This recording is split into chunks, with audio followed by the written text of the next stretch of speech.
दोस्तों कहते हैं स्त्री के मन का राज जानना किसी के लिए संभव नहीं है। ये बात काफी हद तक सही भी है। वैसे इसी क्रम में आज हम आपको महाभारत की नायिका द्रौपदी का अब तक का सबसे बड़ा राज बताने जा रहे हैं, जिसे जानकर आप निश्चित ही हैरान रह जाएंगे। लेकिन कथा शुरू करने से पहले यदि अभी तक आपने हमारे चैनल को सब्सक्राइब, वीडियो को लाइक व शेयर नहीं किया है तो जल्दी से कीजिए, ताकि आगे भी आपको इसी ज्ञानवर्धक व रोचक जानकारियां प्राप्त हो सके।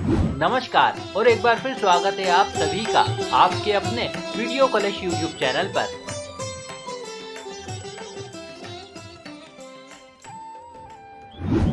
एक प्रचलित लोक कथा के अनुसार पांडवों के निर्वासन के 12वें वर्ष के दौरान द्रौपदी ने एक पेड़ पर पके हुए जामुनों का गुच्छा देखा। देखने में वो फल बहुत ही स्वादिष्ट मालूम पड़ रहे थे। बस इसी लालच से द्रौपदी ने उन्हें तोड़ लिया।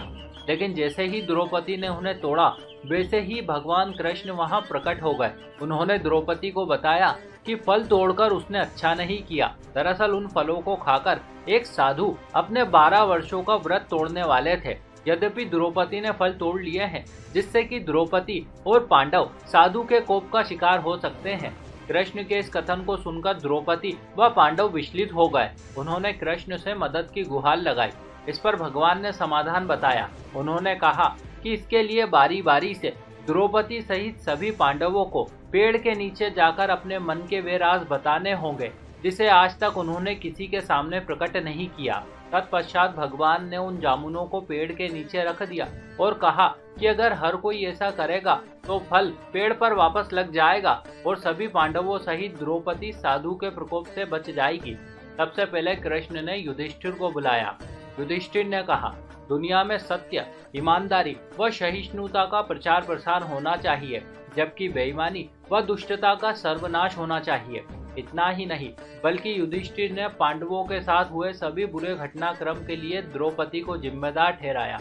और इस प्रकार से दोस्तों, धर्मराज द्वारा सत्य वचन कहने पर फल जमीन से 2 फीट ऊपर आ गया। अब कृष्ण ने भीम को बोलने के लिए कहा। साथ ही कृष्ण ने भीम को यह चेतावनी भी दी कि यदि तुमने झूठ बोला तो फल जलकर राख हो जाएगा।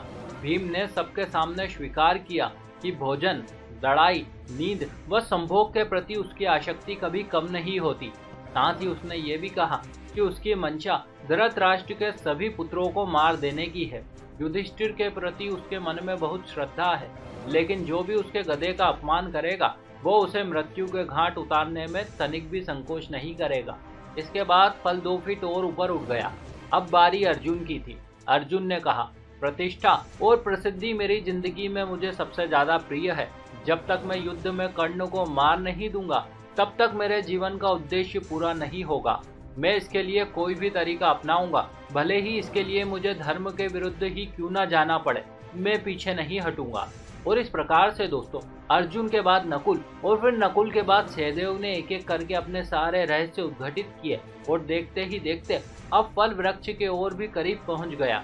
अब बस केवल द्रौपदी की बारी थी। द्रौपदी ने कहा, मेरे 5 पति मेरी 5 ज्ञानेंद्रियां यानी कि मेरी आँख, नाक, कान, मुंह और स्पर्श के समान है।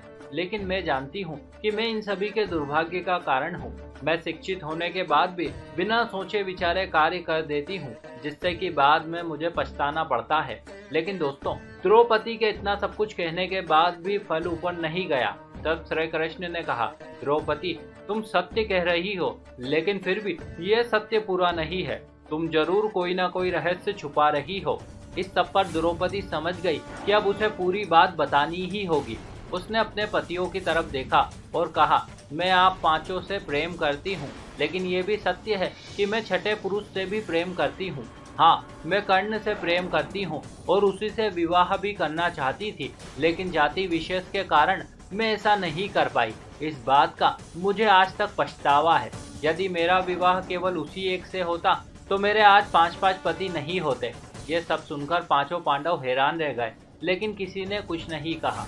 द्रौपदी ने आगे कहा, मुझे लगता है कि अगर मैंने कर्ण से विवाह किया होता तो शायद मुझे इतने दुख नहीं देखने पड़ते और ना ही मुझे जीवन के इतने कड़वे अनुभवों से होकर गुजरना पड़ता।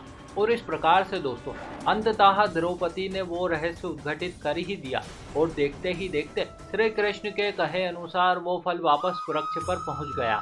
और इस प्रकार से दोस्तों द्रौपदी ने महाभारत का सबसे बड़ा खुलासा किया था।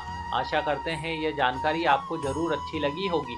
ऐसे और भी वीडियो देखने के लिए अभी सब्सक्राइब कीजिए वीडियो कलेश यूट्यूब चैनल को। साथ ही साथ इस वीडियो को ज़्यादा से ज़्यादा लोगों के साथ शेयर करें और अब से आप हमें फेसबुक पर फॉलो करना ना भूलें ताकि चारों ओर धर्म रूपी प्रकाश फैले।